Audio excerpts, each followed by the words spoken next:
Hello everyone, it's Jamal Thomas. Welcome to the Progressive Soapbox. I think it was Daxy X. Hey, here's a question. Is there going to be another one? Yes, there's going to be another one. Not after this one. After this one, to bed. It was something that somebody asked though, and it might even be Dax that asked it. We know this. We were talking about the $1 trillion military, the thing that I think it was $6.5 trillion that the military had unaccounted for in 2015. 1 year. 1 year. It's like, we know this, but what's to be done? Like, it's good to say, you know, here are the vagaries of this administration, here are the vagaries of this country, here are the things that take place on a daily basis. We understand it. They're vulgar and they're crimes. If they're not crimes, they should be crimes. The people who are putting in that office and the edifices that have been created from those offices are not serving us. They need to justify their existence. If they can't justify their existence, they should be taken away, torn asunder. Every institution seeks to persist itself, however, so that creates somewhat of a quagmire. How do you get rid of something that seeks to persist itself indefinitely? And look, this doesn't just apply to one part of government. We're talking about the way our government persists. Most people, the overwhelming majority, when they talk to people in polls, they say, do you like the direction of the country? And most people say, no, I do not. When you take polls about what people think of the political system, those polls are immensely low in regards to people who like the political system the way it is. Take polls for Democrats, take polls for Republicans, take polls for politics in general. They will be immensely low on the scale of people liking these things. Politicians are liars. That's the normal perspective. Think about that. The normal perspective is that the person is lying through their teeth. The normal perspective is that they cater to the rich and to the wealthy. The normal perspective is that they cater to corporations. Think about that as a normal perspective. Why is that okay? Why is that okay? Shouldn't people be more outraged by this? And even the military thing, they're spending $6.5 trillion, and we're having this conversation about whether or not we should cover everybody with health care.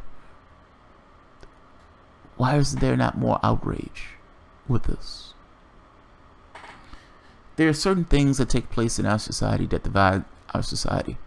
One of these large things has to do with race, making people get caught in this idea of race as opposed to this idea of class. Now, you know, but this has always been a problem. If you go back to the Civil War, you had people fighting. The Civil War was over slavery. I know people like to make shit up. The Civil War was over slavery. Most people didn't own slaves, and yet they were in that war fighting brother against brother. I'm making this point that this issue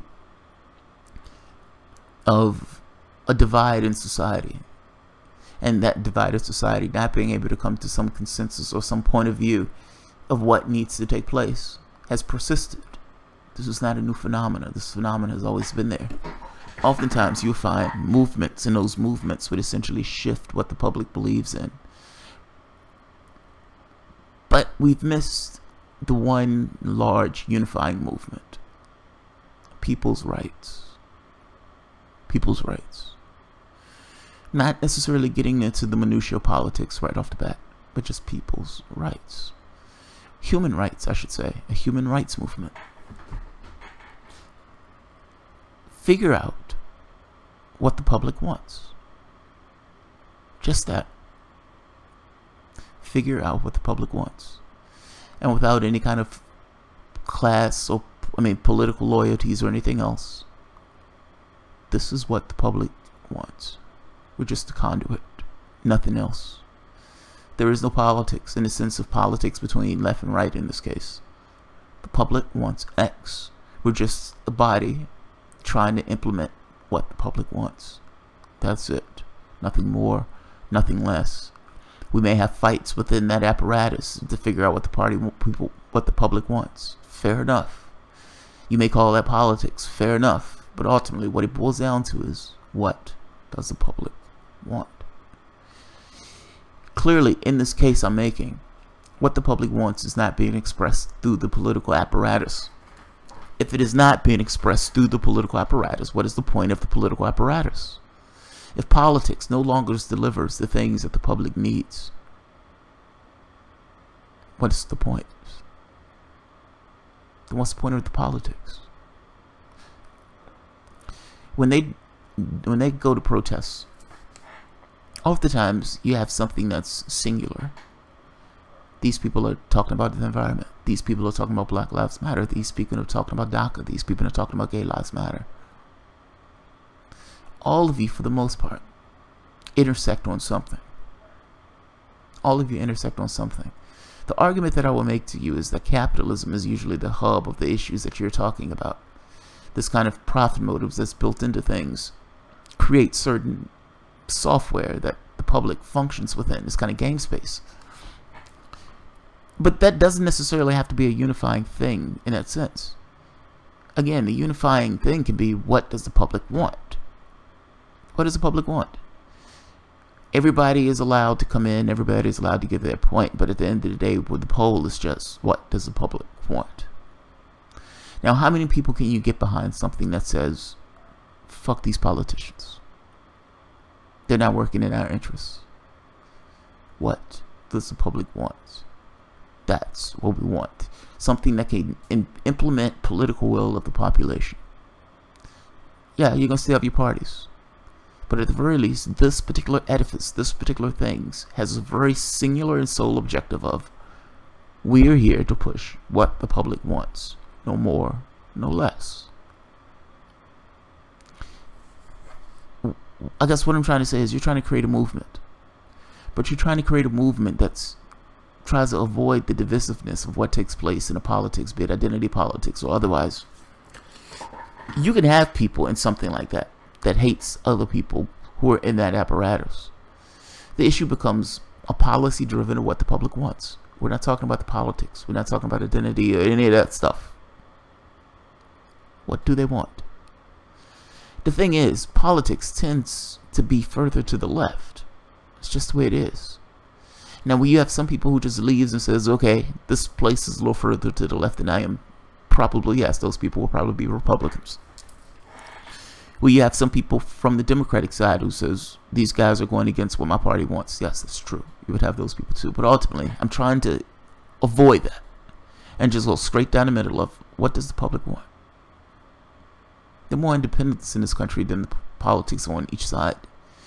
And if you're pushing this kind of thing of, look, we're just doing what the public wants, and there's a certain amount of integrity to what you're doing, I suspect you'd get people who are not necessarily normally with you, but just said, God damn it, be honest with me. I just want honesty.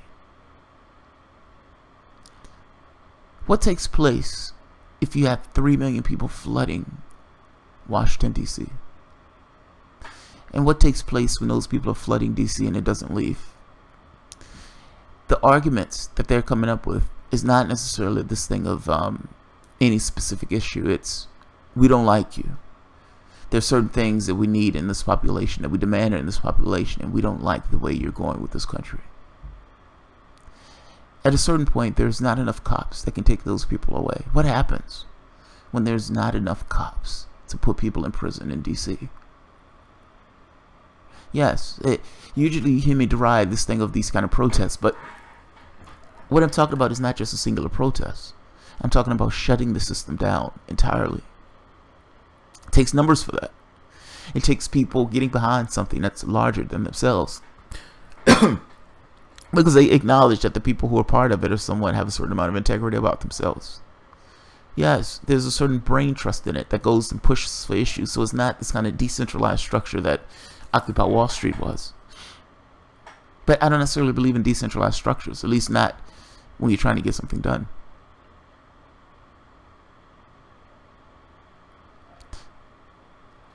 How we've arranged ourselves is choice. What we're in is just a game space. It's choice. Those choices can be changed. Those things can be undone. How we organize ourselves can be different. We don't have to be in a society where everybody is just vulnerable in everything that they do, and you have this choice between two parties that for the most part agree on the exact same things, and both, when they're in power, fuck people over in pretty much the same ways. Go the third way. Integrity. It's like I mean, yeah, go the third way. The question becomes, how do you get that many people behind the process? How do you get that knowledge out saying we're just for the public itself? We're just here to effect the will of the country, what the country wants. That's all we want to do. I don't know how to do that. I don't know the edifice for that. I don't know how you get 3 million people showing up in DC that's willing to get themselves arrested. I don't know how you do that in a way where you're getting across this idea that the movement has taken place across the country, and you get people replicating the behavior that you yourself are espousing. Ultimately, you only need to do something big once or twice to get a certain faction of the public to understand what you're doing. Yes, I'm talking about putting a cog in it, what's the word I'm looking for? Sabotaging the system, throwing their sabos into the system itself. Yes, I am. If you don't like the system the way it is, shut it down. Shut it down. Do so in a way that gets across to the entire nation, holy shit, people are doing something about X. I'm going to replicate that behavior. That's what I'm saying. If you could do it big once, and you get across that you are something, you are a thing unto itself, and what that thing is explain it. At that point, you're going to have to explain it if you have that many people on the lawn of the White House. Explain who you are. Explain what you are. Explain why you're doing it. I guarantee you there will be a certain faction of the society itself that would get up and do the exact same thing that you're doing, replicating your behavior. Once they start to replicate your behavior, you have a movement. You have a movement. Providing you can get those people to join hands to some way where all of those things are united across the country, you have a movement. You have a political movement. You have something that's vicious with regards to the political apparatus, but at the same token, is perfectly willing to go outside the political apparatus to get in the way, to shut things down, to make a fuss, to shake people out of their complacency. Your world is being set afire. Wake up. You can do it. It is doable. It is doable. I do not know how to do it.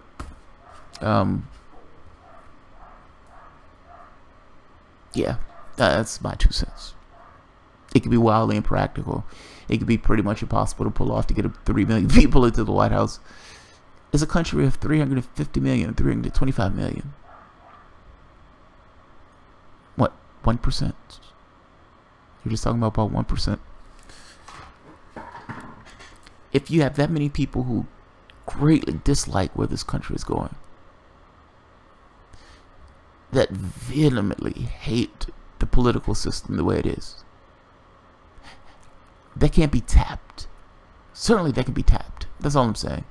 There should be something there that can be tapped. There should be a fire that should be set asunder, and that fire can be directed into this idea of people's movement, human rights, people's rights. Corporations are not people. First thing on the ban, on the written down. Corporations are not people. They cannot participate in our political apparatus. That's the first point. Second point, fix voting. Fix voting. Make it less susceptible to fucking around with. And I don't mean Russia. I don't mean Russia. And keep going down the line with the things that the public wants. So, alright guys, I'll leave it at that. I'm going to bed. If you enjoy the content, feel free to share, rate, subscribe, and of course, you can always support the work through PayPal or Patreon. Thanks.